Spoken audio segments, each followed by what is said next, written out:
Ladies and gentlemen, and all our friends, welcome to the Sunday Cup for a battle for first place between CBS.WH and Cringe Club. I'm Adalast, I'm joined by Draken. Draken, how are you today? I'm feeling very fun and confident. And how are you? Doing well. Excited to watch these two teams face off. It's going to be an Gonna interesting matchup here for the first place. extraordinarily interesting. We saw good things from both of these teams last week. CBS.WH piloting the Kaisa to extraordinary success. Cringe Club with a bit of a back and forth series, but did end up being a 2-0, so definitely strong contenders for the top of the table. We'll have to see at the end of the day which one is able to take it. But before all that, we got to see where the standings of all our teams are and what these two teams end up drafting. Plenty of things Yeah, to get into. speaking about that, what are you expecting to see coming out here in the draft? I want to see Cringe Blonde's Way support. I don't think we're going to. It was banned twice against them last week in their series versus Apes Together Strong. But I'm a big fan of that champion, and I know Cringe Blonde plays the hell out of it, so that's number one for me. I doubt we'll get to see Yasuo's Kaisa just with how dominant it was last week. I think Cringe Club is almost going to have to ban that, but if it doesn't get banned, then I think we're going to see it come through. Mm, Otherwise, I kind of want to see the Vayne top again from Aura Mile. It didn't oof. look so strong in the early game, which was one of the strengths of the champion last week, but did end up being one of the keys to victory for Cringe Club. So those are my top three picks for the series. How about yourself? I do not want to see a Vayne top lane. Disgusting range top laners. I'm But a as for the troll. Wave support, I definitely am interested in seeing that. Definitely want to see more of Wave. His range is a bit disgusting, but overall, I think he's a fun champion to play. And definitely want to see more of him. As for the Kaisa from CBS, I'm definitely going to be thinking that that is probably going to get banned, uh, You as have to you think. said. Yeah, when a player goes 24-2 on a pick across two games, it's not exactly one that you want to give to them another time. Of course, it was the Exodia build ended up being very effective against the Smolder. The Smolder is an interesting one. It can look extraordinarily good, but as of late, it hasn't been seeing the same kind of success that it was. I think teams have kind of figured out playing poke into it can be an effective way to win the game, even if that Smolder does get online at 225 stack. So we'll see if either of these teams end up opting for that or if it does hit the ban table as well. Yeah. Other than that, I think um, Smolder has been nerfed throughout the patches. He's been seeing some drastic nerfs, so it's not as strong as it was. Even if it gets picked, execute changes and a bunch of other changes have been coming through. So I think we may not see the Smolder at all. Maybe it gets neither picked nor banned because it's just not as dominant anymore. But definitely interesting to see what the teams are going to be drafting about this. Certainly will go one way or the other. And as for that, we are actually looking into getting into draft phase right now, just waiting for all the players to get ready here. And we should be live in the draft phase here. The anticipation grows.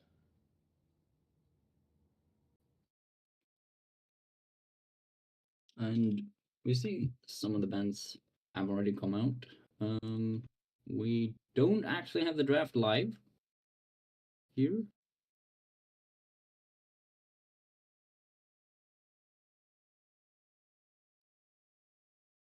But we should be getting it up any moment now as well. All right, I've got it up over here if you want me to run through it real quick.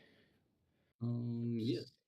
CBS.WH banned Galio, Wukong, and the Hui support, unfortunately.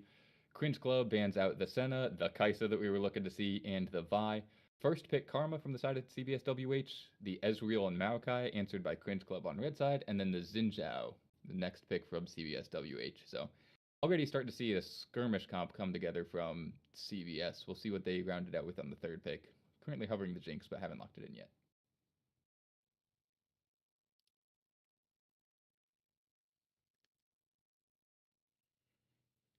And that Jinx will be locked in. So we'll have to see if that's the Karma support to be paired with the Jinx. I think we're seeing Karma mid a little bit more frequently. It still is a strong pick there. Has been slightly nerfed on some of the mantra Qs, but still can be an oppressive lane pick and not something that synergizes super well with the Jinx. in the laning phase can be a little bit oppressive, but in the Ezreal, you're going to get poked at regardless. Ari, the answer from Cringe Club in the mid lane, could see that up against the Karma or could just be a blind pick. Still remains to be seen in the rest of the draft as they head into the next ban phase.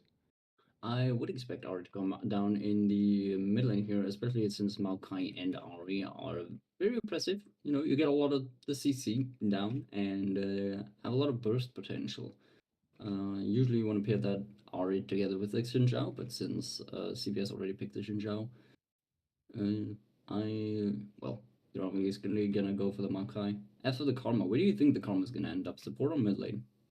I think it will end up mid lane. I don't hate it with the Jinx, but it's not like, the Ezreal Karma lanes that we could have seen in another potential world that is just more oppressive in that role.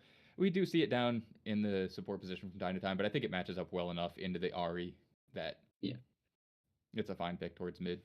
Of course, I Woohoo, don't want to see millions. the vegan Ari build this game of all things, because with the Maokai, one of the nice things about him is he sets up very nicely for you to land your charm with the root on the enemy. One of the downsides is he doesn't bring a lot of damage himself. So if you are going one of those more utility Ari builds that we've seen of times past, you're not going to have enough damage to be able to get ahead and stay ahead. Malignance Oh, probably on both sides. but there's a plot twist. This may be Maokai support, because that's the Nidalee locked in from Cridge Club for their fourth pick. Maybe it's an Italy support. It could also be. We are in uncharted waters here. Of course, Darius Nico banned from the side of Cringe Club, Gangplank and Cassante banned on the side of CBS.WH, so looking to secure a strong matchup top lane. It looks like they might have to pick it blind, unless it could be Nidalee top. But the Veigar locked in, that's almost certainly the mid lane pick, so this likely will be Karma support. Yeah. Lipsy, Veigar. Need I say more? Very I one know of his we're all favorite shocked. champions. Very favorable for him. Yeah, and it does match up well into the RE as well. Definitely excited to see that. Currently hovering the Udyr in top lane would just be a safe blind pick for CBS.WH, give them some front line for the Jinx, and that's exactly what they do lock in.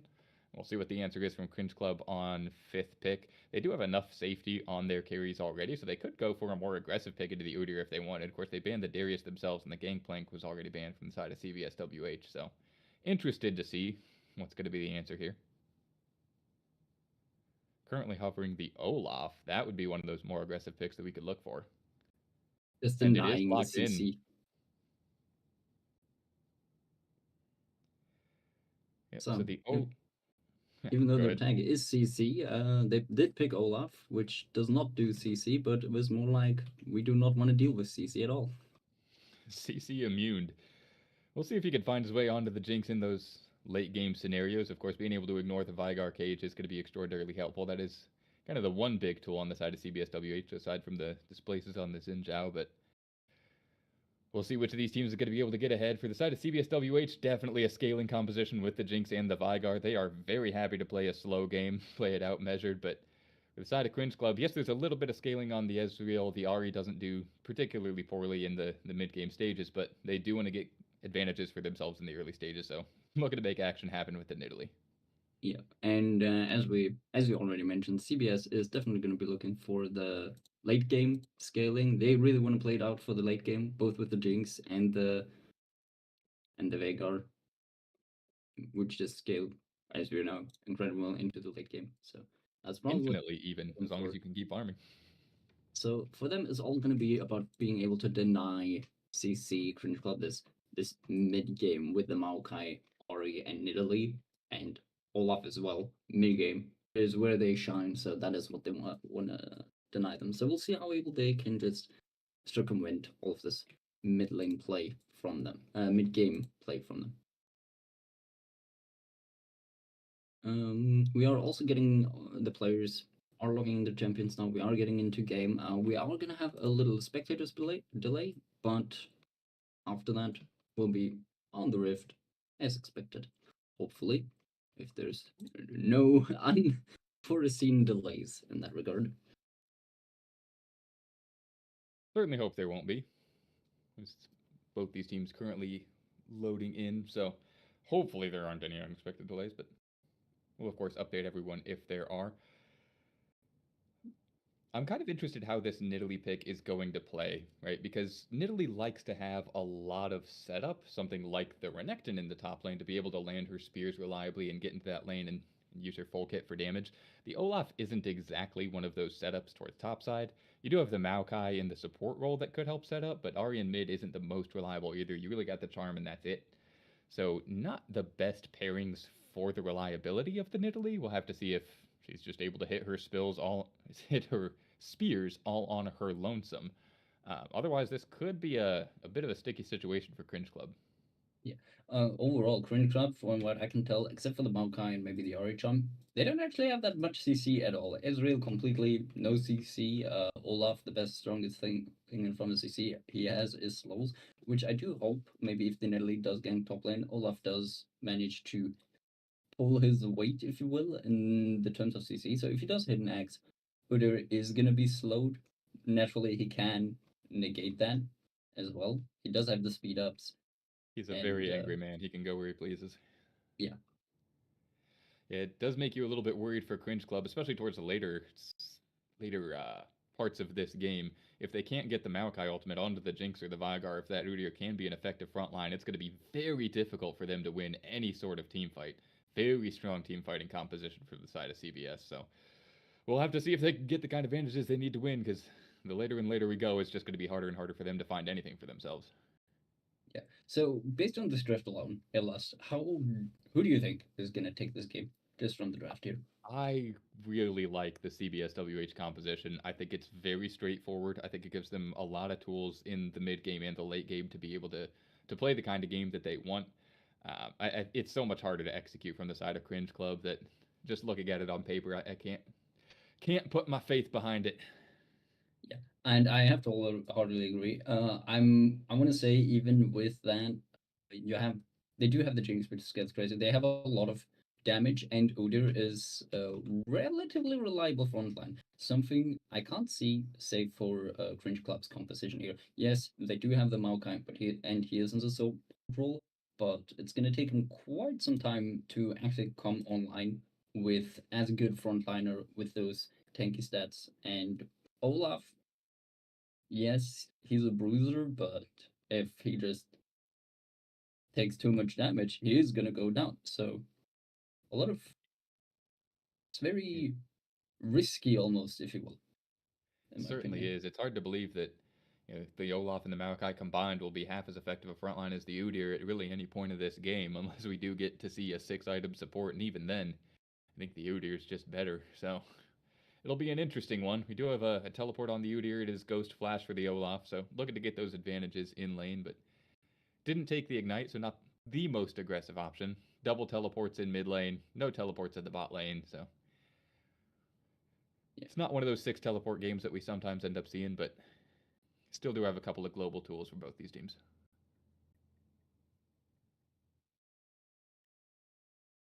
And on top of that, even if the Maokai gets tankier, Veigar also deals more damage. So from what I can tell here, CBS should, in my opinion, CBS has simply just won this one almost in the draft, simply to execute comp. Um, they have scaling.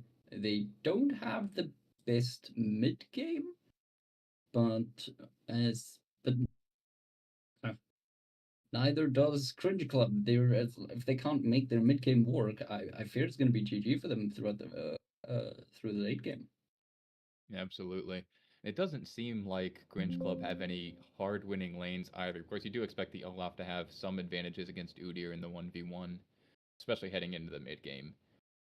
The Ari Vagar can be a little bit volatile if Nidalee is able to make some things happen, but you don't just have straight up push like you would want to have to be able to start forcing CBS into a bad position here. So it'll be an interesting early game for sure. Hoping to see action. If we don't, I think that's kind of a death sentence for Cringe Club based on the way that they've drafted here. But we'll see what these teams are able to get done. Still loading into game here. Yeah. The silver lining for Cringe Club is here Israel also scales pretty decently and is slippery. So is the Ari. So they have a lot of slipperiness on their side. Literally Ari and Israel, all three of them, very slippery and very good at dancing around their targets and just chucking Qs. Yeah, Ezreal even taking the cleanse to be just that much slipperier. There are 3 stuns on the side of CBS, so I don't hate that, but they're kind of difficult to land. Karma with her W tether, the Veigar cage, which Ezreal could usually shift out of, and then the Udyr auto attack with his Ram stance. I forget what that's called, but not exactly things you would expect to be landing on Ezreal, but probably just saying there, hey, at some point in this game, I'm going to get caught and I'm going to want that extra escape tool. As Cringe Club are moving into the red side jungle from CBS.WH. And naturally, if you are watching the stream, you have noticed that we are on the rift. Teams are going in, checking for checking for invades, and just giving a little few trades and pokes every here and there. Just posturing around. Yep. Looks like Cringe Club will have that extra information. They were able to get a ward down onto the red buff, so they'll see that the Xin Zhao is not there and likely will be starting his blue buff. So a little bit of extra information for them versus their opponents, although CBS did see the Nidalee on their bot side jungle, so they can't assume that will be the start. Also, not a champion that does particularly well with the red start. Yeah. So we will be seeing how this game is gonna fare. Yeah, it looked like the Olaf was hanging back in the top lane for a little bit there just to try and feint that there was an Italy on top side, but he did get into the lane right away, so I think that CBS will have pretty perfect information as to where the opponent jungler is starting. His top lane starts and it's already a little bit back and forth.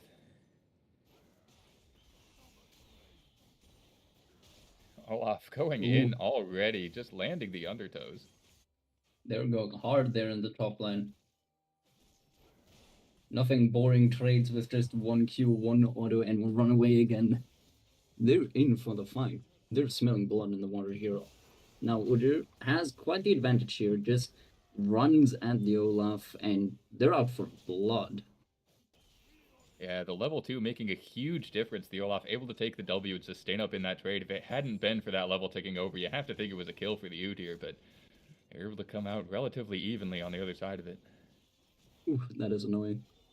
I actually played Udyr myself for the first time the other day, in just a silly little custom game, and then I realized that Udyr is kind of oppressive actually in lane.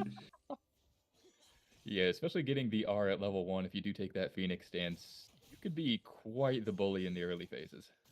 Yeah. And trades going down the bot side as well. And Udyr keeps bullying the Olaf in the top lane. We see Nidalee is on her way to the top side for the Udyr gank, who's been pushing a little bit too far. We'll see if he gets out. He pops Olaf, pops the ghost. But Nidalee manages to land the Q and a nice little execution there from Nidalee under the tier 1 tower. Yeah, nicely done from Sylvie. He did miss the first spear heading into the lane. I thought that was going to... Oh, we see a shift in the bot lane. Maokai taking a bit of damage, a bit too much maybe, but Rocket is just not going to be able to finish that one off, and Maokai retreats under his tower. Karma keeps trying to press. Down goes. Auto attacks going down. Qs are landing from Sprooper here. Oh! Ooh, and he's going to get rooted out now, isn't he? No, he uses the cleanse to negate the damage from the W from the Jinx, and still managed to be safe under his tower, but that is a hard hit. Needing to recall so early from the Maokai. It's going to be a little bit of a hit in the XP. Looking for something under the tower that wasn't really to be found there, forced to back right away, and we did talk about the Karma Tether being one of the potential CCs that could force the cleanse out of Ezreal, and it does so already in the first 4 minutes of the game here. Neither player ends up going down, but this is kind of something you do see from Karma lanes, regardless who she's paired up with. The Jinx obviously no slash herself in the poke department. It's going to be hard for the Ezreal and Maokai in the early phases of the game. Like that. Lipsicate landing his Q to hit both the execute the cannon minion and hit the Ahri, but she flashes over the wall, gets out of safety, as Tenzin goes for a gank. Nidalee is also here, trying to look for something. Yeah, doesn't connect the ward, but is able to get the flash regardless, so hopefully we'll be able to revisit that mid lane before the Ahri ticks over to 6 and try and punish that loss of the flash. He's just going back into his blue side jungle now to clear. His top laners are back in top lane, and that means they're fighting again. Ooh. Looks like Udyr is taking the short stick of this trade, but a tower shot sets it up, equals it down again. Yeah, Olaf flash in from having the Olaf, but just didn't quite have lethal. May have thought he had the undertow back up, which would have secured the kill, but didn't, and now Tenzin's back.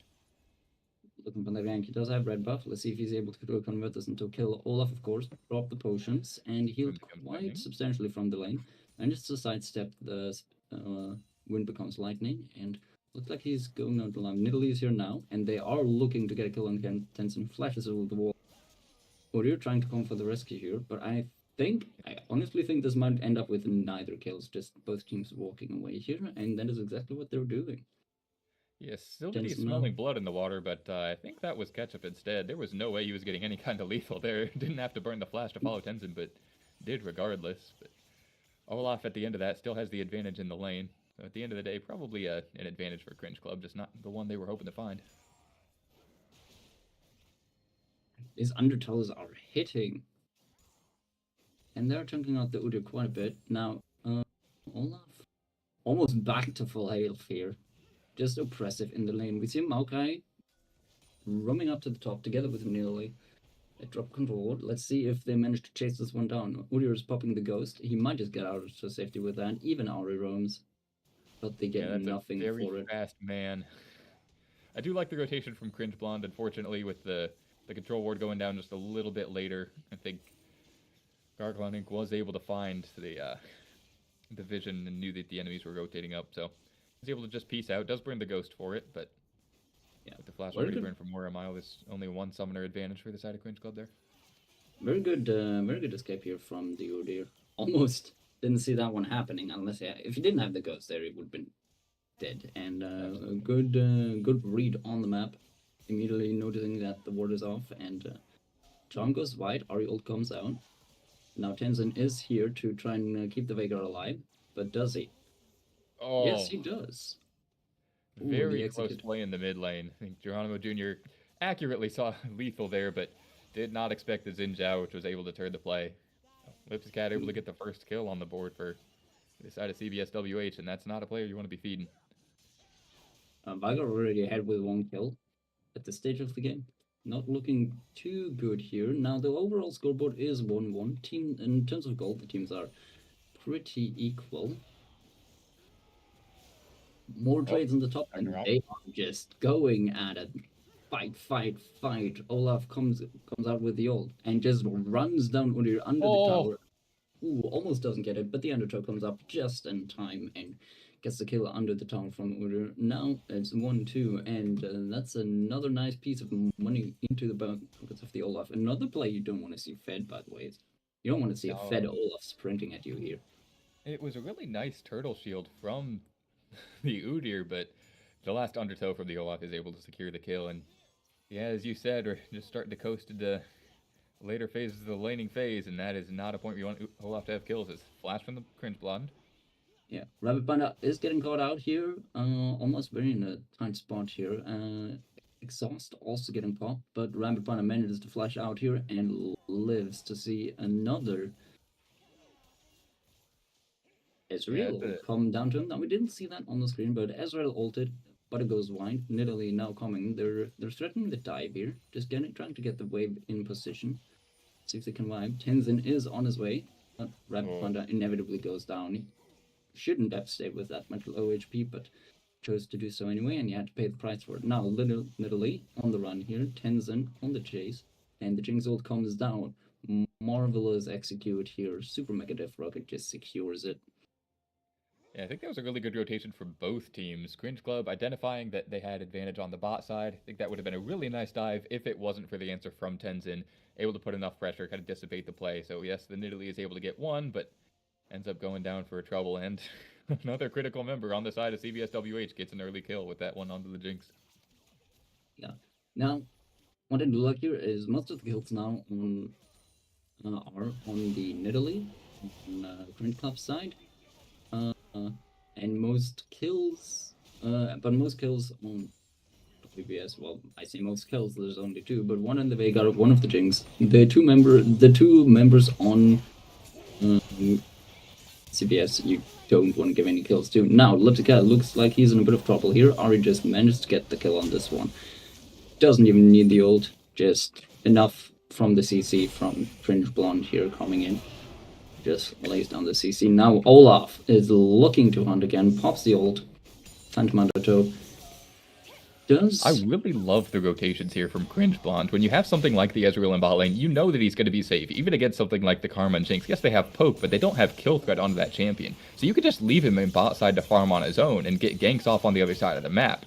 And this is exactly the kind of thing we wanted to see Cringe Club doing if they are going to be able to win this game, is finding early advantages. And Cringe Blonde's identified that and is playing it well. Yeah, and I really like that. Just that they just are able to identify that, know what they're strong at, knowing what they can do.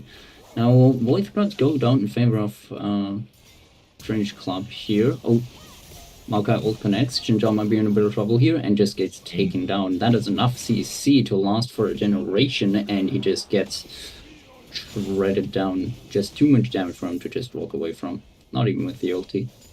Udyr's in trouble here. What do you know? Just gets it dove on. Again, just very well played here from Cringe Blonde. And these runes are just impeccable. Not much they can do here.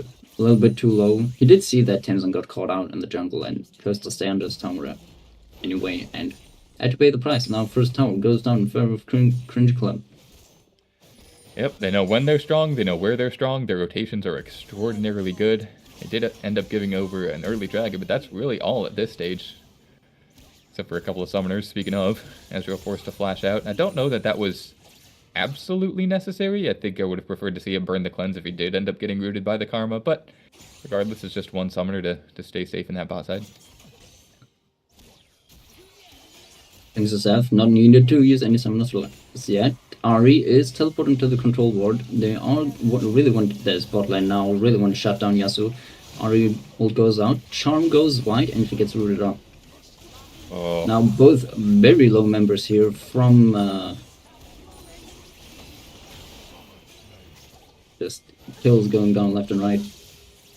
Yeah, 2 quick kills to the side of CBS.WH. Jinx is on the run, but Olaf is going in, gets slowed, misses the undertow, and needs to go back. But he stays alive. He stayed alive for so long, and almost gets the kill back on Tenzin. Now Udyr's come down as well, trying to get a clean-up kill, but they just managed to get out. Just a safety play, really.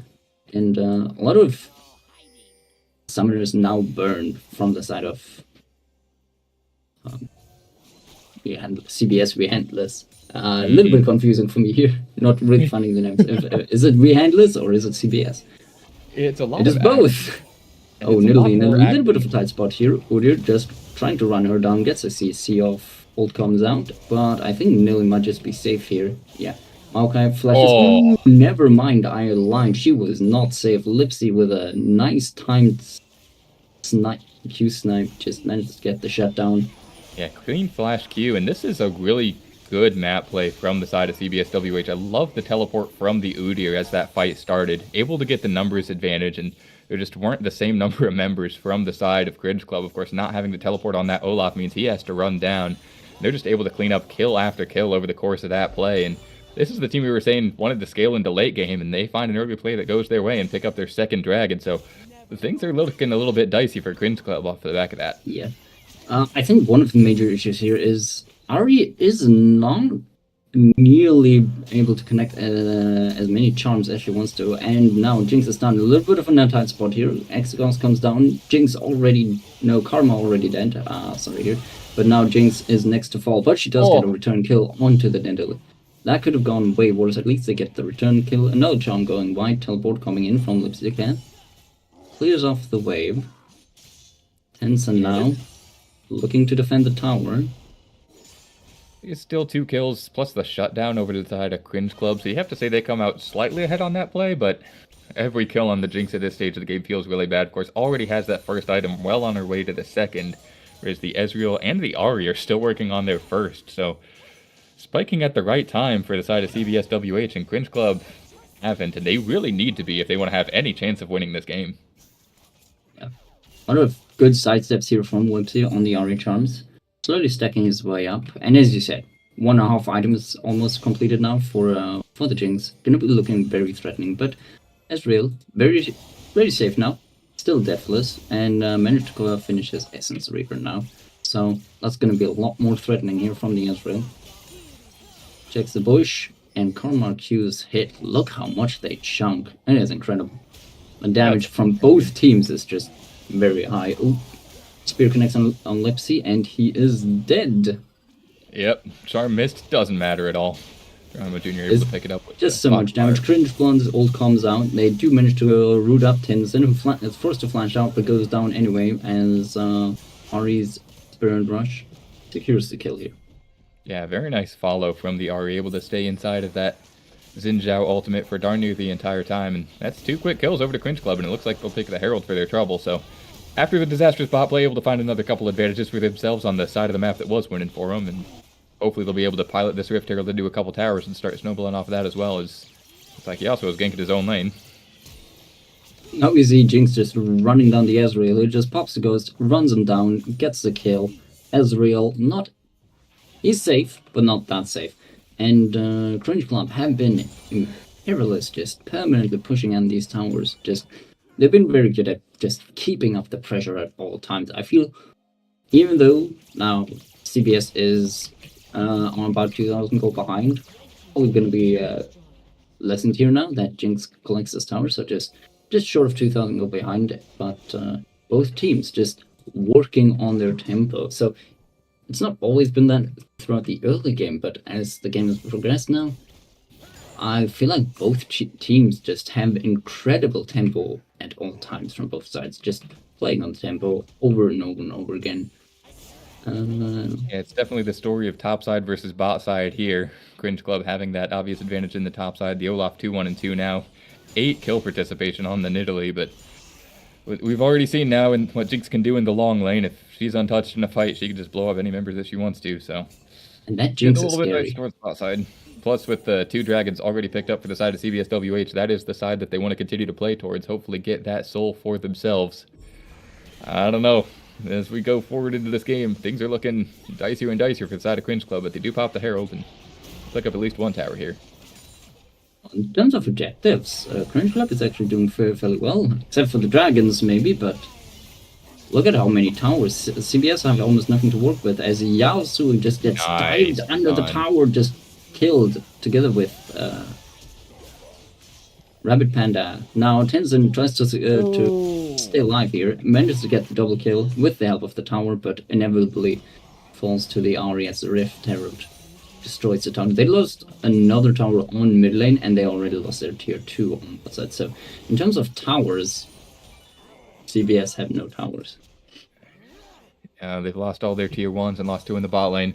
That play looked really good at the start from Cringe Club, able to blow up both the Jinx and the Karma almost immediately, but overdove a little bit on the Xin Zhao and ended up trading 2 back over. You have to think if they were just able to back off that play, regroup with the Herald, they might get another charge onto the bot lane inhibitor tower and create even more pressure there, but it still is 3 kills for 2 plus 2 towers over to Cringe Club, so hard to complain about that play. Yeah, now both teams look like they want to set up for the dragon here. CBS very intent on trying to secure that soul, not soul point, but how do I say, like match point of soul? Soul point. I think that's the terminology. Cringe Club definitely don't want to let that go over. A lot of poke coming here from Cringe Club, but they don't want to give over the Mountain Salt here. But Cringe Blonde has been impeccable nowadays, as we probably see another fight about to break out here. Both teams posturing.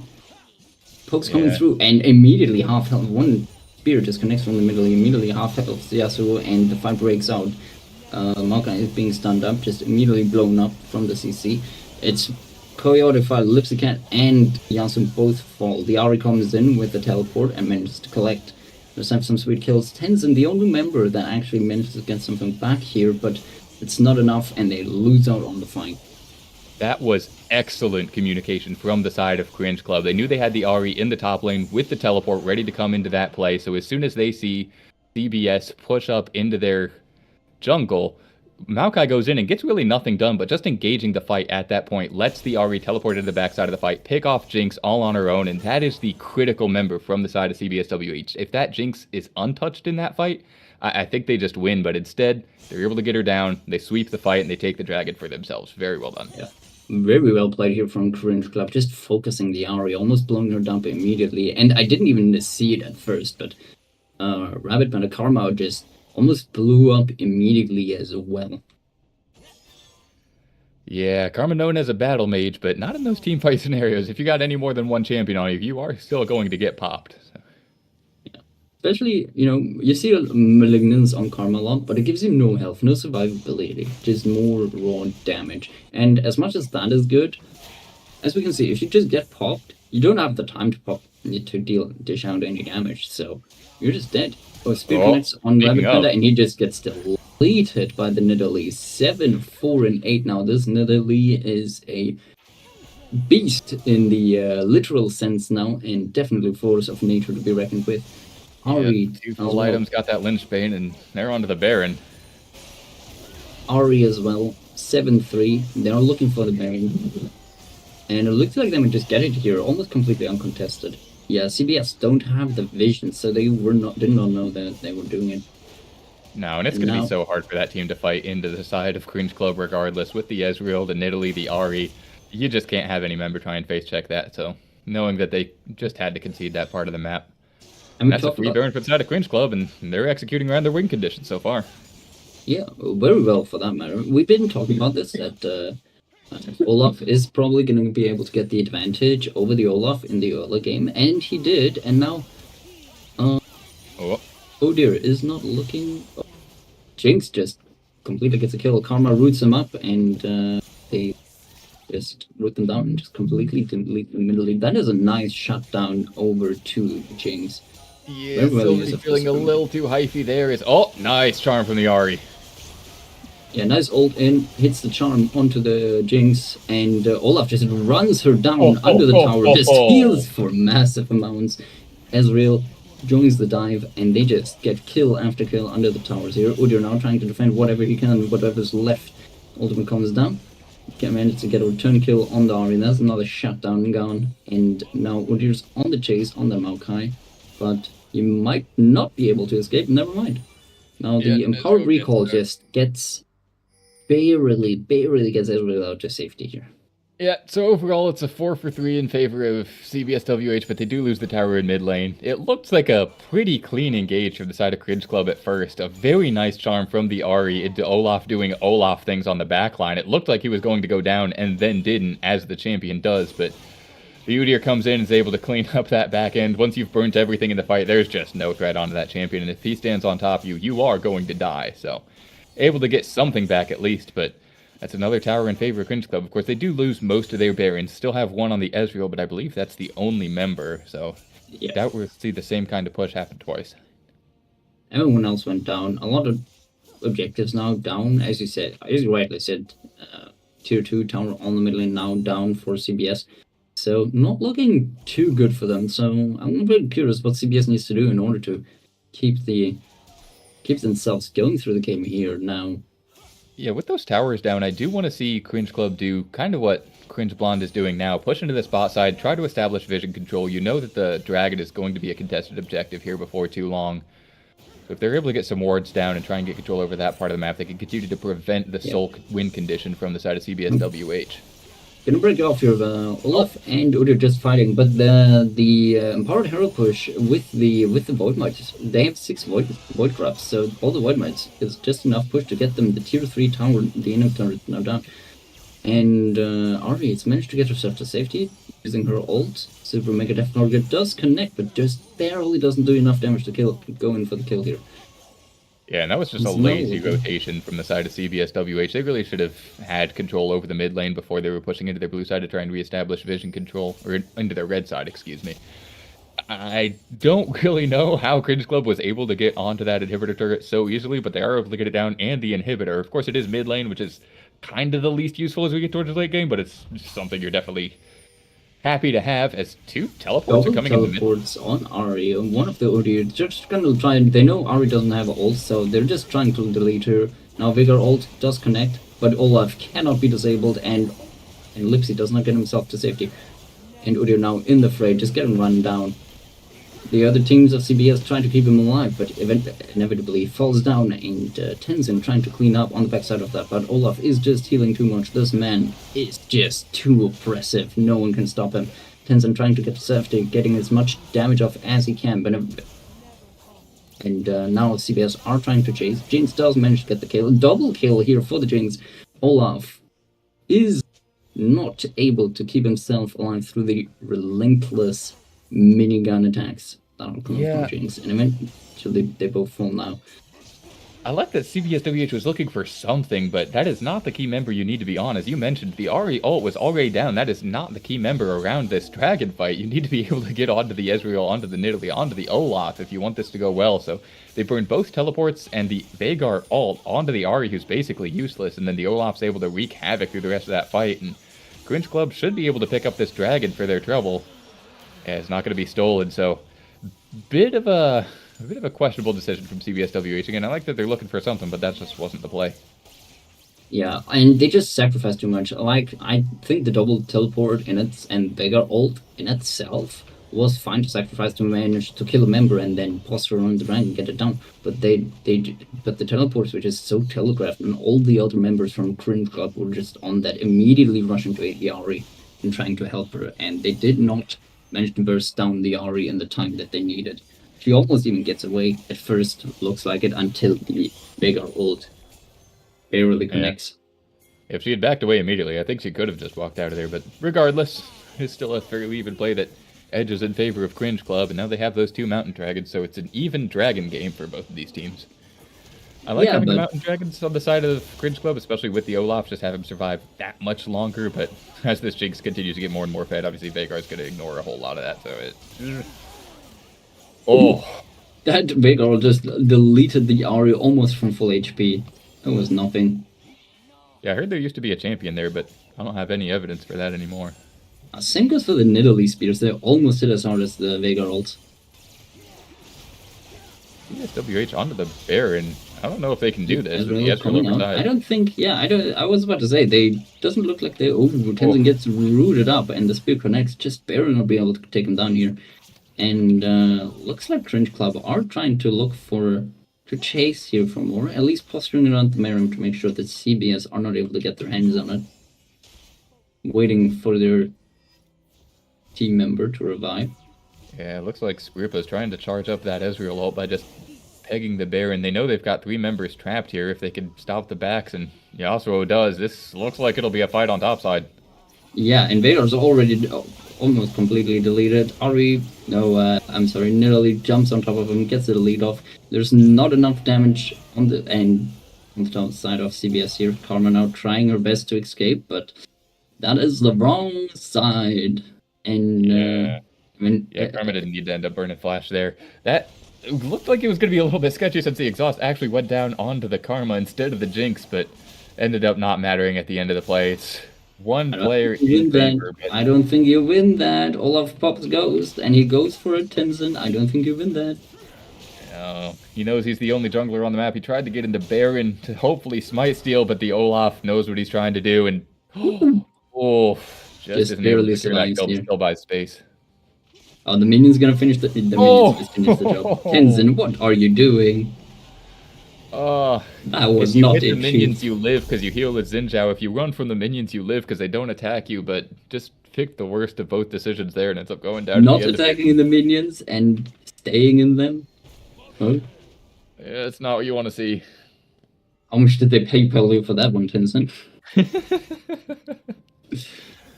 Hopefully enough, because that second Baron going over to Cringe Club could mean disaster for CBS.WH. That mid inhibitor does come up, so they won't have that pressure in mid lane anymore, but Cringe Club should be able to set up an effective siege regardless. Yeah. I did honestly not expect this. We talked about this in the draft, that we kind of expected, like, we said this, that CBS has a much easier to execute comp here, but it looks like it's Cringe Club just on the day performing in the... a lot of the early game kills did go to CBS, but it wasn't enough. And now looks like Cringe Club are just about to Olaf ult and run away with the entire game here. They certainly are. Haven't been able to find an honest 5v5 team fight, which is one of the strengths of their composition. Cringe Club are just able to find those pockets on the map where they're stronger and able to punish effectively throughout the course of this game so far. Yeah. Cringe Club is just saying we don't need 5 members. Ari able to Spirit Rush's way to safety. Yeah, that's Ari ult and trade for Ghost. You got to take those every time. And the Tenzin. 4v4 bot side siege, and with all the poke on the side of Cringe Club, they should be able to push CBS.WH back in fairly short order. Yeah, a lot of poke from Cringe Club, as you say, and those Nidalee spears, when they connect, it's say goodbye to your health bar. Fortunately, there is some solid wave clear on the side of CBS.WH. The Veigar's a little bit less effective, but the Jinx, very strong at this stage, has plenty of items to be able to clear those out, so... And Udyr just not being able to push down with the engages that the team needs. They just don't have the engage and tankiness that they would need, what it seems like. Alcao coming down, and Olaf just immediately ults, pops Ghost, and charges in, but he is not able to finish the job, and maybe need to suffer with pay the price for it. Veigar gets a kill on the Maokai. A lot of Maokai's rooted up, but he just keeps himself alive. This man, Olaf, eventually goes down, but he kept himself alive for so long that... And the Ezreal goes and picks up almost a quadra kill if Lipsy didn't flash there, and looks like they're going for the end here. They have the Void Grafts, they have the Void Mites. They might just be able to do it.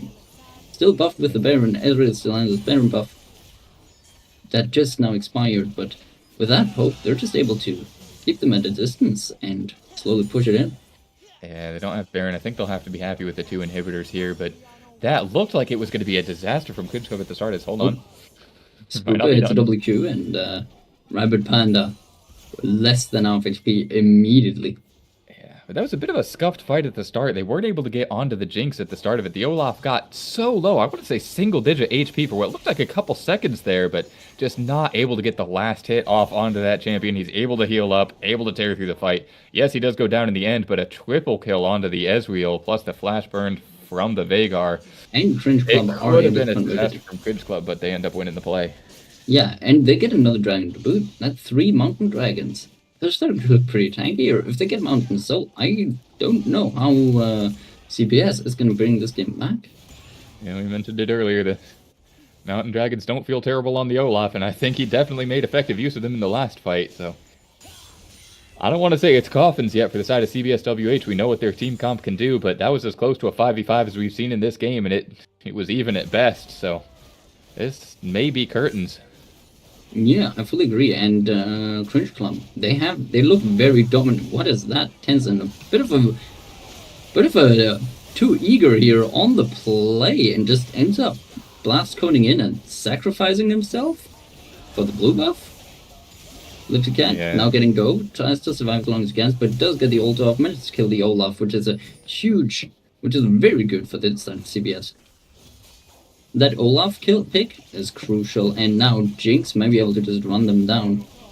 Has the range, has the autos, has the damage, and now Udyr comes in with the engage, and Jinx might just be able to just run them out. Cringe Bond does go down. He also picks up the kill, but not enough to chase. And Rabbit Panda goes down in the back end here. Almost didn't see that. Ezreal just picks up the support from CBS, but Spoop now locked up, pops the cleanse, but dies anyway. Jinx is there to back it up. Let's get the kill. It looked Cringe Club favored from the start. Yasuo stood on a ward. Nidalee tries to chuck a spear. Sniff it out, but he sees it coming and just cancelled just in time. Gets out safely. There's a little bit of the delay for the recall here, and CBS lose more next towers to the minions here on the back side. Yeah, Cringe Club once again able to find a pocket of vision on the map where they're a little bit stronger, but just a couple of misplays and tragic decisions from their side. The Olaf needs to be able to get more out of that fight than just kind of a 1-for-1 trade, so it does go fairly even by the end of it. It's more kills onto the Jinx, sitting at 12 and 6 right now with 200 gold bounty, 5 items plus boots. Yeah, that's a fully online 80 care if I've ever seen one. Oh, Tenzin gets charmed up. Has to flash out to safety here as Olaf tries, bloodthirsty as ever, just tries to go for the chase. Ezreal coming down, trying to secure the kill, but goes wide, and Karma, Rabbit Panda, trying to put down some vision on the Baron, but sacrifices life just in order to place a ward there. Yeah, And Tenzin caught that just might be again. Burns another, both that third burns the Baron flash here and for the the side. burns the ultimate as well before the Baron, and then of course Karma trying to reestablish vision gets caught out as well. It's just a series of mistakes from CBS.WH, and this is not what we need to be seeing from this team if they want to have a hope in this series. The team composition should be fairly straightforward if they can group as 5 and just approach an objective, but that has not been the story of this game whatsoever. That's a third Baron for Cringe Club, and they're pushing in. I think it's a lot of that. Odir is just not being able to find the angles here. They're not giving them the angles to engage. Cringe Club playing it actually very well with their comp. Not the entirety of the game. Just not letting Odir get an angle on them for the Jinx to start running them down. They don't have the CC. They've got a very good handle on their win conditions. They know where they're stronger. They know what their team comp can do. Udyr gets onto the Maokai support, but that's not the key member. Yeah, Yasuo Jinx just gets run down, literally trying to kill him, but gets killed instead here. Meanwhile, Xinjiang goes in, tries to secure them, keeps and just dies to try and keep the Jinx safe for longest. Stopwatch coming down for Ari, but she goes down eventually. Olaf, in the meantime, took down the tower. Now, trying to chase down the Jinx, and he gets it off. Double kill for Olaf. That's the key member. And a shutdown to boot. Now Udyr on the run here. They're trying to defend the Nexus with their life, and they might just have to pay for it. Ezreal wins the 1v2. Udyr now going in, but no, he does not win the 1v2. But Udyr just managed to get the kill here, and they're able to keep the Nexus alive. Just a sliver of health, just barely. Do you think they can? Do you think CBS can pull it back from here? Oh, I just see Olaf just ghosting in and just running down their base. Yeah, I mean it's a bit of a nightmare scenario here. I mean, Sruba could have ended that game, but just kind of felt the power of God with all those siege minions near him. But both the Veigar and the Udyr are able to heal up on Fountain and re-engage onto him, so the game continues. Man, I don't know. Without having those turrets on the Nexus, it just feels so risky for the Jinx. Now they're going to try to look for a dragon. Group is still dead, so they try to heal themselves here. Tenzin. They all get spotted out. Teleport coming in from Udyr here. They really, really want this dragon just to deny them soul. They think if they get give this up though, they don't have to overforce here if they're not feeling strong. You really want to see that Olaf with the dragon soul? I can understand why they really, really don't want to give it. And Jinx manages to get the objective. They get the objective bounded, but they might have just sacrificed all of their lives for it. Tenzin may not be able to get out here, might just sacrifice himself for it. And with that, they don't have a 5v5 come to fight here. And Cringe Club is on the chase. What are you backing for? Oh, that's what you're backing for. Oh, just immediately just runs down the Ahri, but here is Olaf to save the day. Starts running down the Jinx. Jinx not too fast enough, and Olaf just goes and kills. Ooh, Veigar ult. Not enough to get the kill down, and now Udyr, the only thing between Veigar and the rest of Cringe Club. Ezreal on the base. Nelly goes into stasis, Olaf just runs for the base, and they end the game. That is a 0, or that's a 1-0 for Cringe Club as they take it to the victory and to the next game. I was a non-believer. I think we both were non-believers. The start of that game, the draft was very questionable from Cringe Club. They had a much harder to execute team composition than the side of CBS.WH, but they were able to very consistently from the beginning to the end of that game find areas of the map where they had vision, where they had more members, where they had advantages. They were able to consistently pick off members, especially Tenzin, from the side of CBS.WH, and they took that all the way to the bank. Very good game from the side of Cringe Club. Yeah. Now, at the end of that, I'm kind of wondering how CBS.WH are going to come back into this series, because you seem to have every advantage. You had a very straightforward team composition to play. Do you just look for a more ego draft and try and put some hand stiff back into your players? Because it seemed like the straightforward strategy wasn't working. Yeah. And I totally agree with you here. But no, for now, we are going to go for a little break here. Take a 3-minute break, and we'll be back into the next draft phase as soon as we're back. Get a little players a little bit of rest, and then during the draft, we're going to break down the game a little bit and hope for the best to CBS for the next. Let bring us to game 3. But my based on last game, my hopes are somewhat there. We'll see. See y'all shortly.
Welcome back, everybody, to the Sunday Cup, where Cringe Club just took a scrappy but convincing win over CBS.WH in Game 1.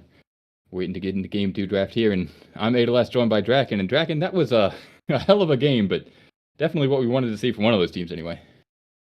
Yeah, we did in the last draft favor CBS's draft, and well, Cringe Club did certainly surprise us with that one. Absolutely. It seemed like CBS had the easier win conditions, and we were questioning whether Cringe Club would be able to play to the win conditions that they drafted for themselves, but the answer was emphatically yes, if it was a little back and forth. Into draft already here for game number 2. You see the Kaisa yet again take it away from Cringe Club, Senna and Vi as well, as the Wukong, Galio, and Toy support once again hit the ground from CBS.WH. Jinx, this time first pick from the side of Cringe Club. They were able to beat it last game, but certainly believe in the power of that pick. Yeah, as you said, and so we have mostly the same bands as from last game. And CC, do note that Cringe Club are playing on the blue side this time, and CBS are playing on the red side this time. And as you mentioned, Jinx already first pick on the side of CC, and CBS look to respond with a Twitch Lulu here.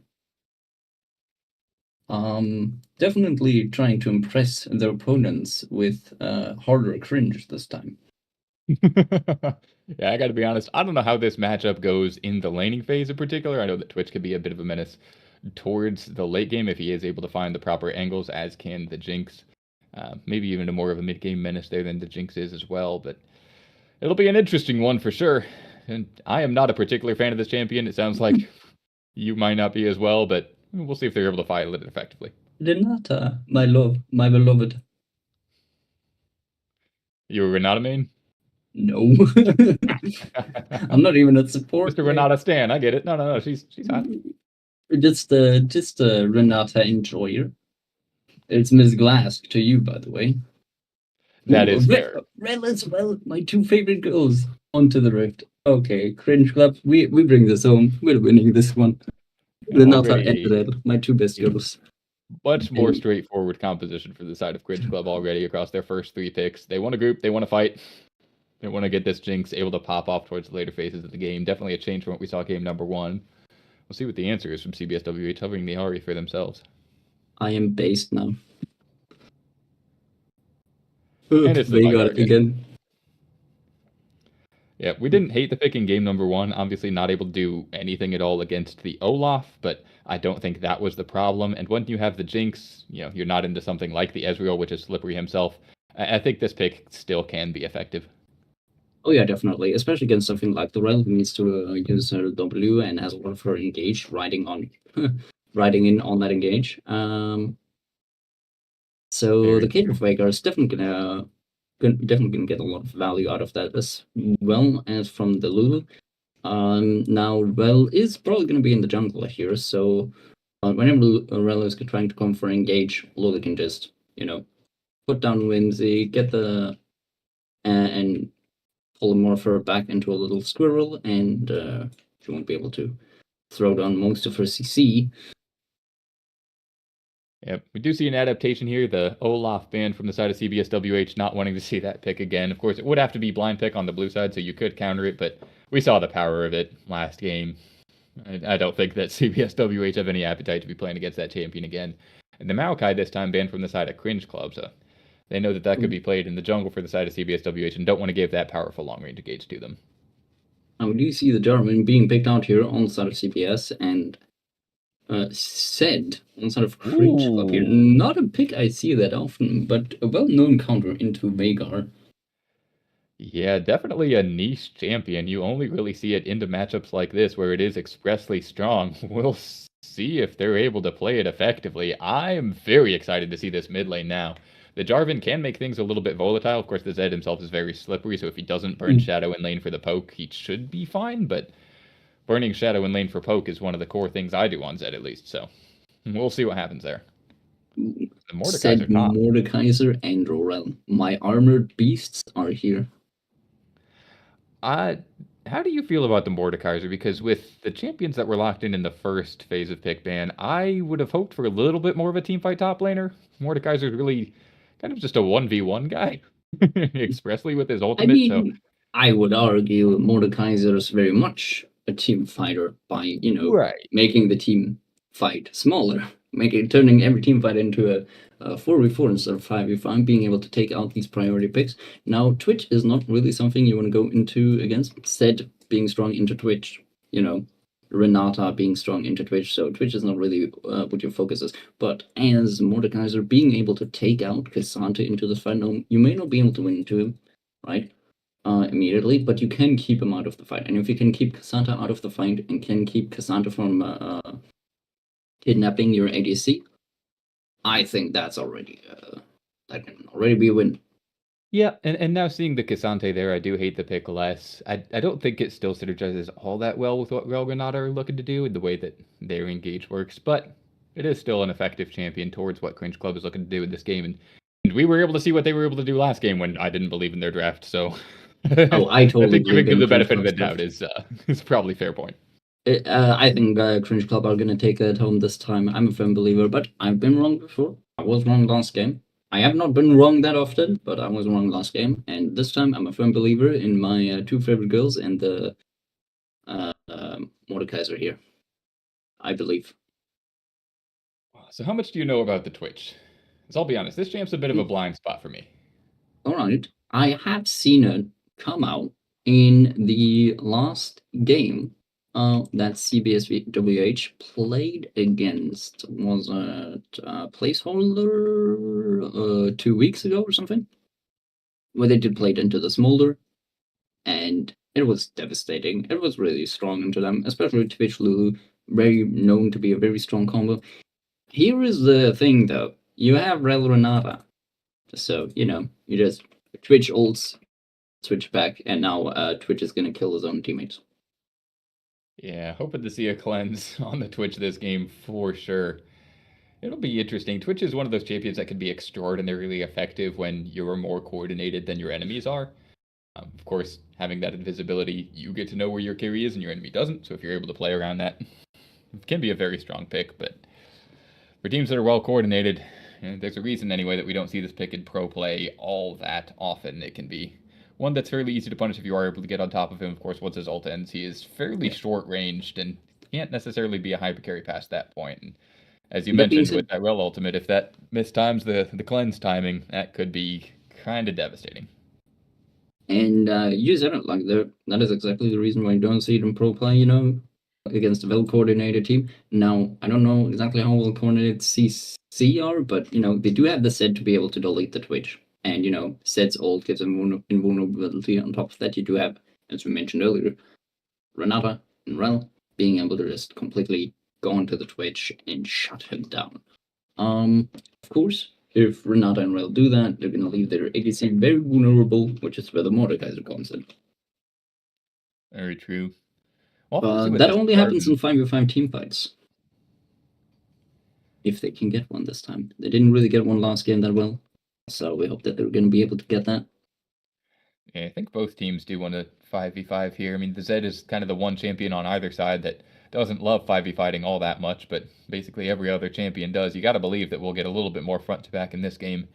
I'm interested to see what this Jarvan does, especially in the early stages. It's a champion that really needs to get rolling, loves to get those early ganks off, and from what we're seeing this game, basically top lane, bot lane are two areas that he could definitely go.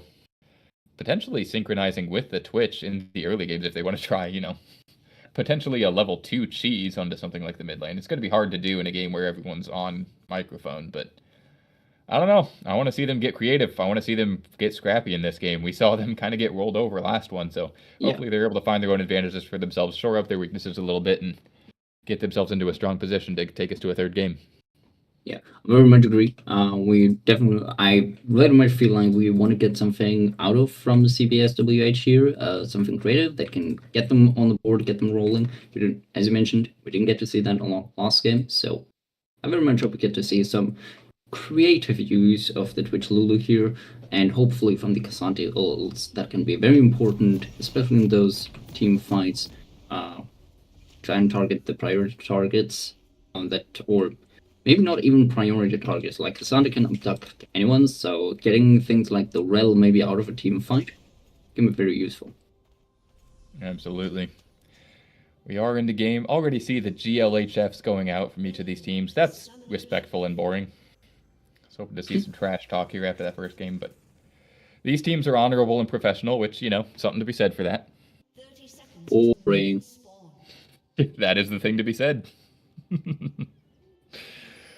We'll see how this early game goes. Again, I think we are looking for the Jarvan to create most of this action in the early game. Well, No Slouch herself, of course, is very good at securing the grubs and objectives in particular, so expect there to be some early fighting around each of these objectives. Mordekaiser, very strong in the laning phase, should be able to create a lot of power over towards that top side, be able to pick up those grubs, which with the Jinx on your team, you're hoping to have 6 grubs once again, but maybe getting ahead of ourselves. These teams are just setting up vision and trying to take their buffs level 1. Now, there's one more silver, and then there is another good thing here that I would argue that we haven't really touched on, really. Maybe a little bit, but Twitch, of course, with his ult has the extra range, has a lot of team fighting potential, and can absolutely shred. But once this ult runs out, he's just rat again, kind of. So in the opposite side, you have Jinx, which just is generally strong. We saw last game doing quite bits. Sprooper being a very good player.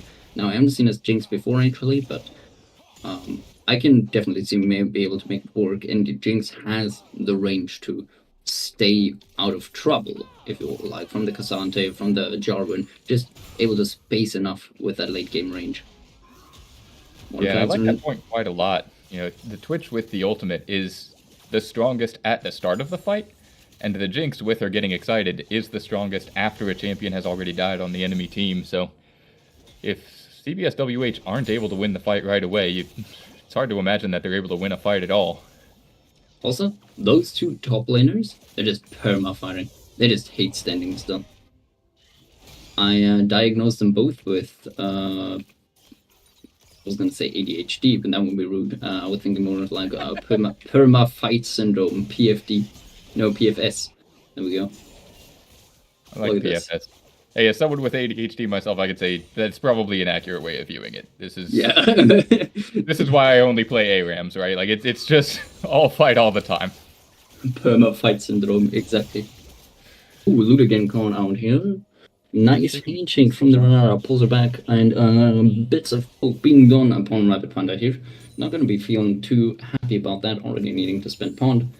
Meanwhile, Jinx responds with popping a pot of her own, but lots of bits doing here. Yeah, handshake definitely not an easy tool to land in the laning phase and get those kind of advantages. Zed going in onto the Veigar. Love to see it early. Of course, only has the longsword, not going to be able to do too much here, but still winning the health trades at this early stage. Yep. Looksy and I, we actually go way back. We played quite a bit together as well. I can hear playing against Veigar, his favorite champion, into Zed. Like I can hear him complain from you. Oh, nice traps. Looks like Rabbit Panda might be getting down here. Jinx flashes on top of Rabbit Panda. Just keeps on the chase. Managed to get the first blonde here, but might sacrifice his life, but not quite. Twitch Poison just not enough on the Dane. Jinx. No. Survives with his living health. Bit trying to chase, but not getting much here. And PFS coming down on the top lane. Mordekaiser doing bits here. It was an excellent play on the bot side. The Flame Chomper is able to get a whole lot of value out for the Jinx, and this not a Jinx lane is one that you kind of just want to see playing safe and scaling up the bot lane. You expect the Twitch Lulu to have more early power, but that hasn't been the story so far. Able to get that first kill onto the Jinx, and yes, she's behind in farm with the wave pushing in. Gonna lose out some there, but it's still probably a gold advantage over to the Jinx.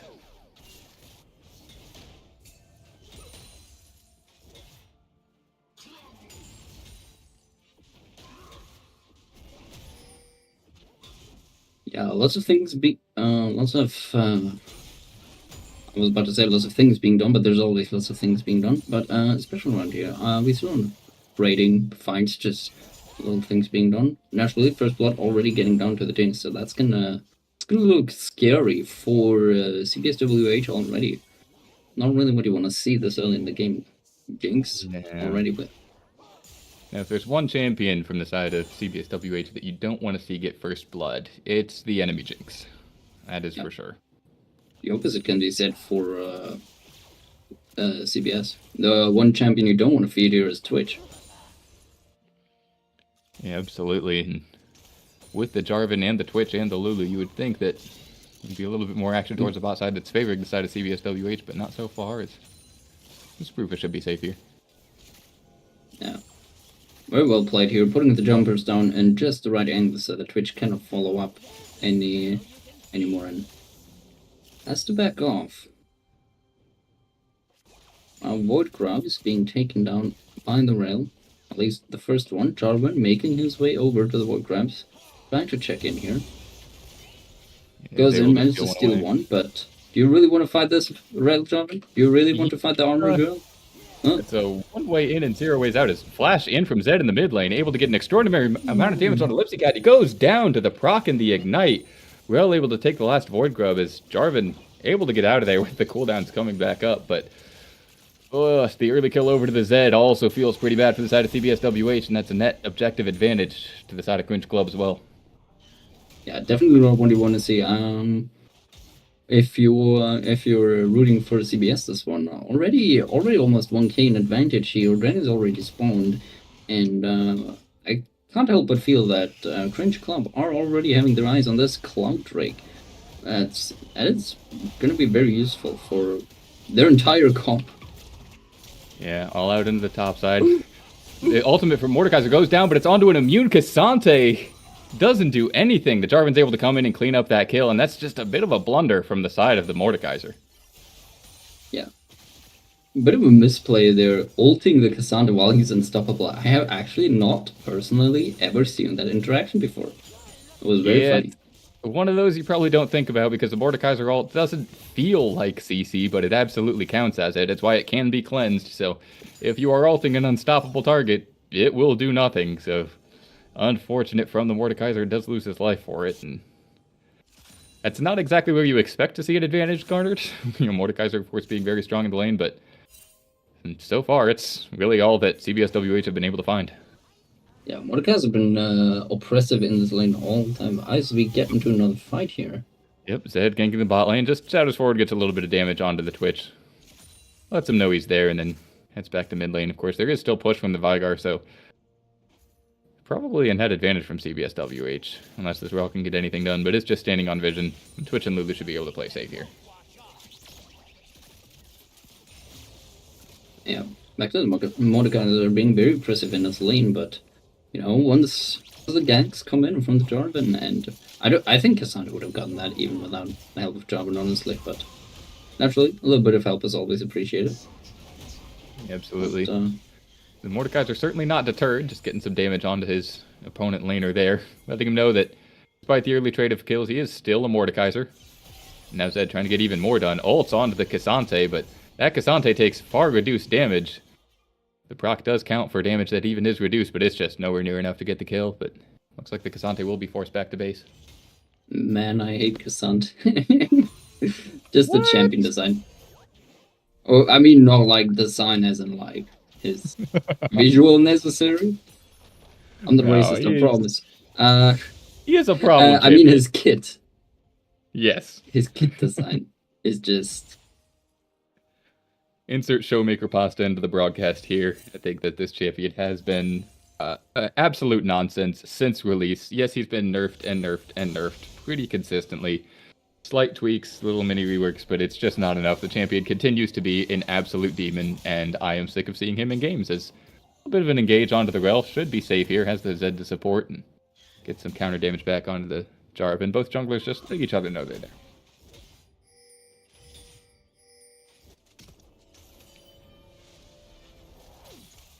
I could almost say the same for Twitch ult coming down, chasing the Jinx, but how much else to be done here?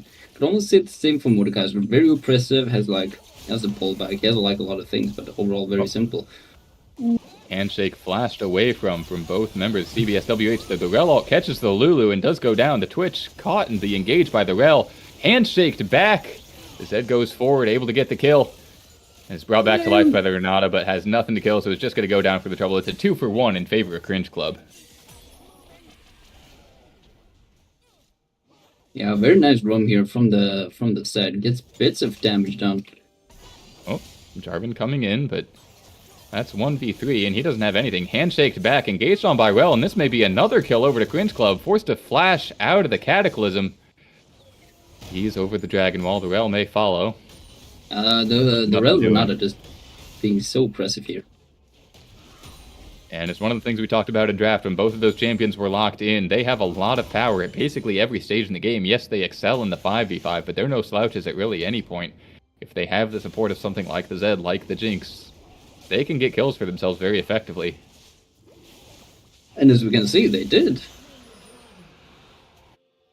Jinx being 3-0, 300 gold shutdown, and an overall 1k lead for the side of Cringe Club here.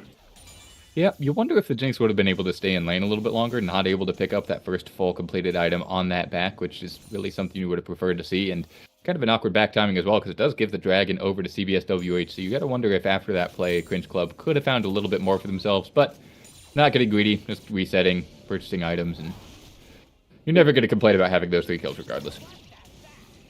I love these. It seems there's a bunch of time now, it's like these funny plays, like the Renata ults, and then double flash from Lulu and Twitch out here, and now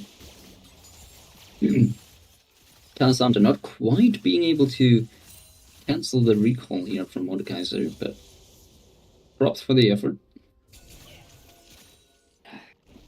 Looks like we've got teams squaring up for a grub fight. Yeah, meanwhile they do have Cryo onto it, but Mordekaiser comes through, and Zed's looking for a pick on the backside. We might get a fight on bot at the same time. Zed ults in onto the Veigar, but he gets stunned up right away. The Veigar not going to pop quite to the death mark, as Jarvan now gets stunned up by 2 members of Cringe Club. Gets ulted by the Mordekaiser and is taken down. Renata on the other side of the map goes low, but will not be... Oh, yes, will be killed by the Twitch with the last expunge. Overall, I think it's a 2-for-1 in favor of Cringe Club, but do lose the fight on the bottom and win the fight on the top. Zed did manage to kill Veigar in the end. So, yeah, 2-for-1. Oh, Cassante ult. Cassante doing Cassante things. There is no ult on the side of the Mordekaiser, so this may just be a solo kill. The Rel is onto the objective, believes in the power of the Mordekaiser to keep himself alive, but it's getting pretty close. That's a ghost bot from the Cassante. Does die to the Mordekaiser, though. The Faith was well placed, and that's a solo kill for Aura Mile. That was so funny. I would have been screaming if I was on Mordekaiser.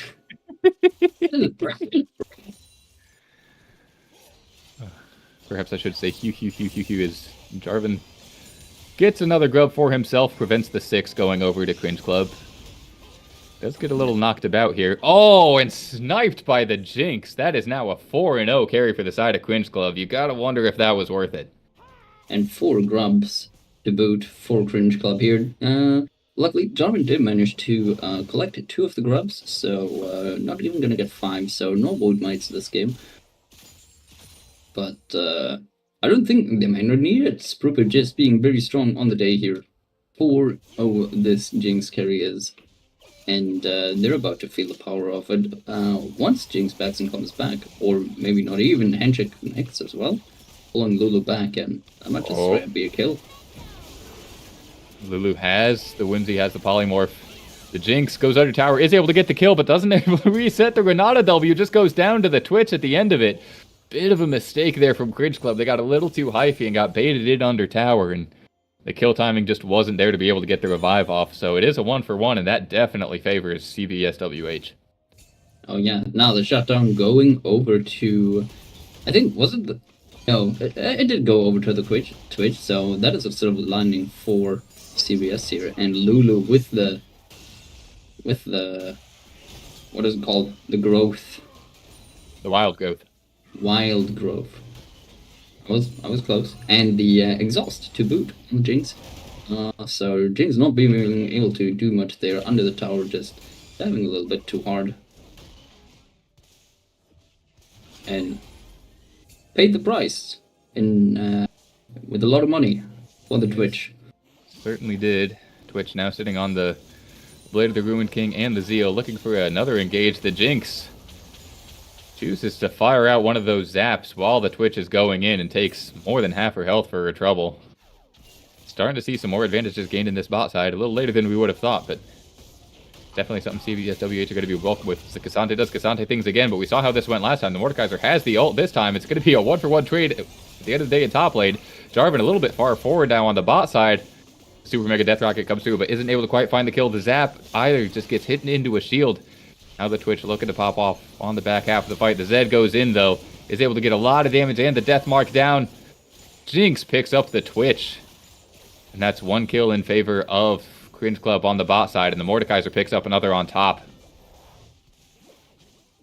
Yeah, Veigar did rotate down, but decided to not engage the fight. He just walked around and decided to not do anything. Probably thought it was going to be too unsafe here, walking to 4 members, but he wasn't alone. He would have had the backup, but probably things that wouldn't have mattered. And yeah, you mentioned earlier, Borg is finished for the Twitch now, so it's going to be looking very strong, but Kraken finished for Jinx, almost done with her second item here.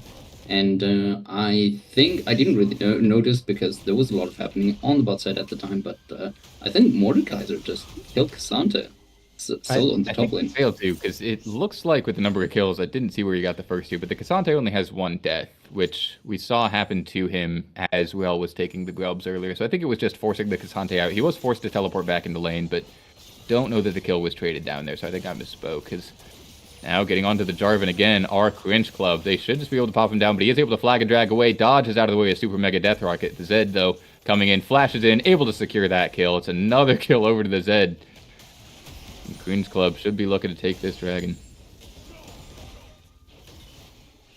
Meanwhile, Mordekaiser and Cassandra trading over to the top side. Doesn't look like it'll be a kill, but Cassandra going to be forced out of lane again by this Mordekaiser. Certainly being the lane bully we know him to be. Oof. Bonk. Oh, yeah, Cassandra down to 200 HP. That's a flash bonk from the Mordekaiser, and it was a kill indeed. Beautiful. Definitely greedy from the Cassandra to stick around in that situation. That did not need to happen as Renata goes low, but the Twitch with the ultimate pokes down his own Lulu.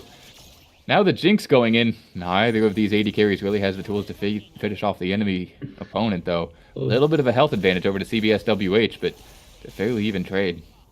Yeah, the ult goes down from Renata and the Twitch, and the Twitch with his ult gets caught out by the Berserk from the Renata and starts shooting down his own Lulu with the Lulu buff. So Lulu goes very low very quickly here.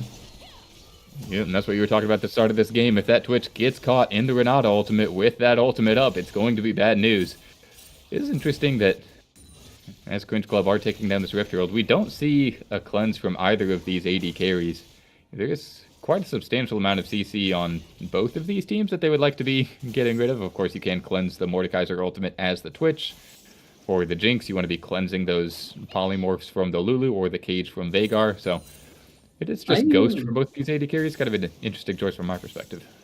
I think, first off, the reason why I think is because most of the time, Jinx with her range is not going to be close enough to actually be able to engage with like a Veigar Cage, right?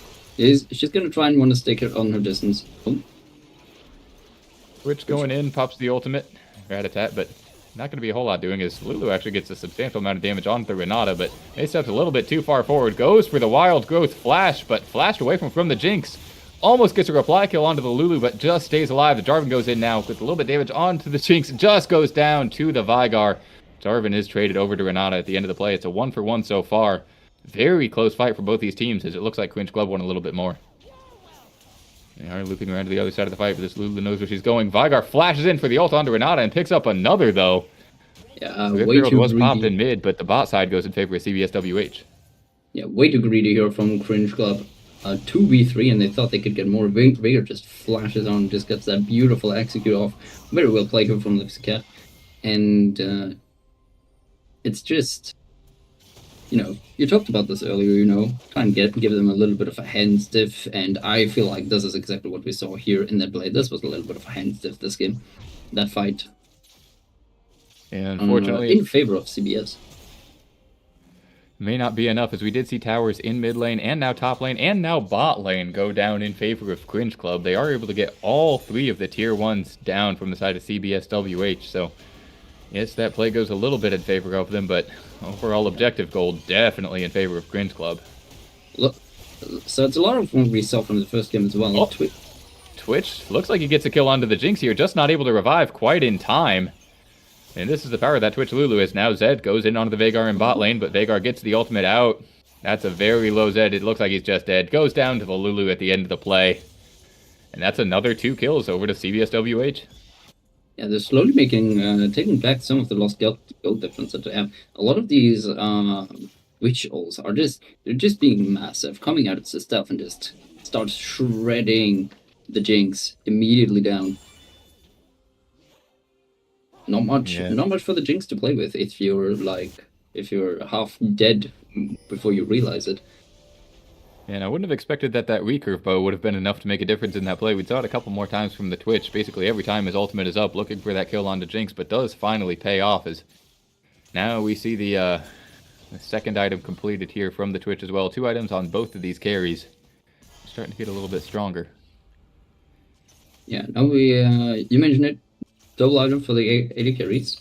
Infinity Edge for the Jinx, and Runan's now for the Twitch. So he's going to be even doing a lot more in the team fights. So now he definitely doesn't want to get Renata ulted. Yeah, I was going to say, doing more for which team is the question. We'll have to see. Luffy seems just trying to establish prio around this dragon that's going to be spawning here shortly. Looks like Cringe Club do have the advantage there, able to reestablish their vision. Yeah, they did get the Hextech Drake, the last one. Oh, once again. Lulu getting caught out. Lulu caught and just goes down. The Jinx able to pick up that kill. And a bit unfortunate from the side of CBS.WH. You got to think that that's a free dragon to Cringe Club. Yeah, that is not where you want to be, Rabbit Panda. That is way too far. I understand that you want to get some vision down on the dragon pit, but you can't go there alone. That's a rel. She can lock you down for long enough for the entire team to come up. And this looks like the story of the previous game.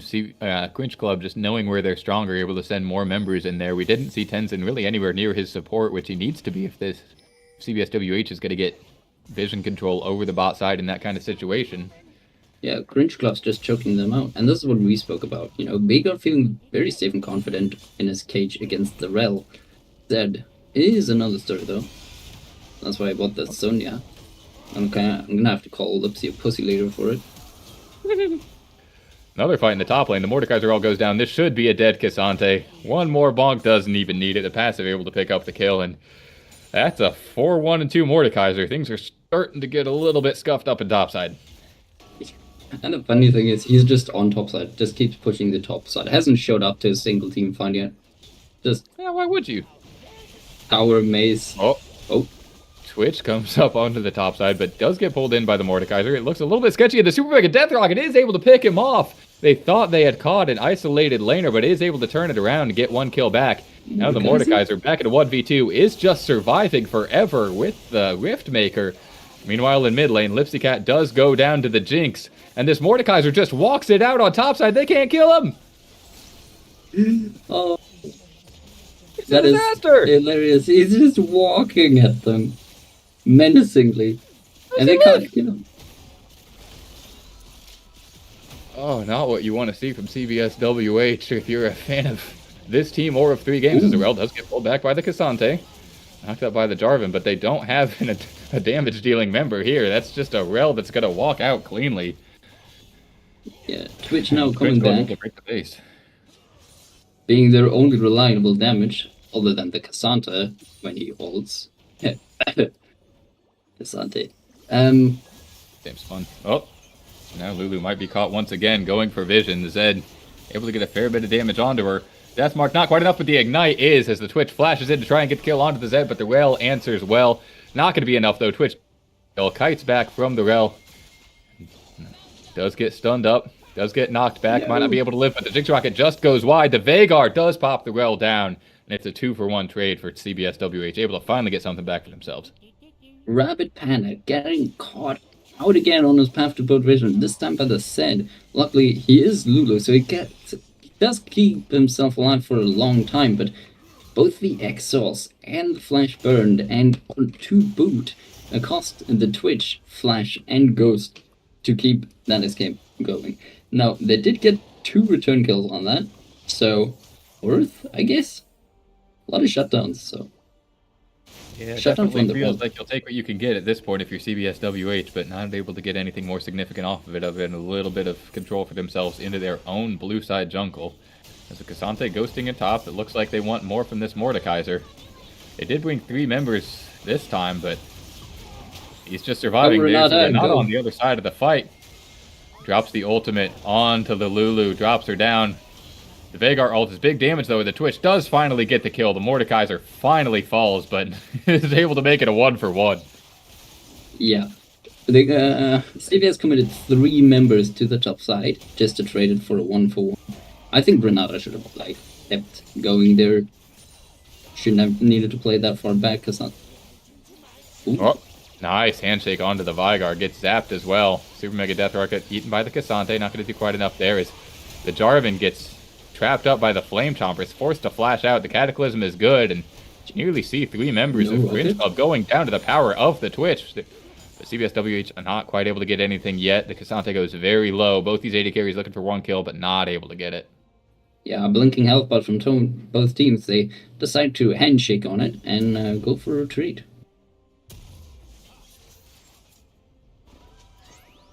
We do see now a 3rd item completed from both these AD carries. Rapid Fire Cannon on the Jinx. Infinity Edge on the Twitch is going to be a very big deal in some of these fights if he can get the right positioning to be able to deal damage like we saw in the last one.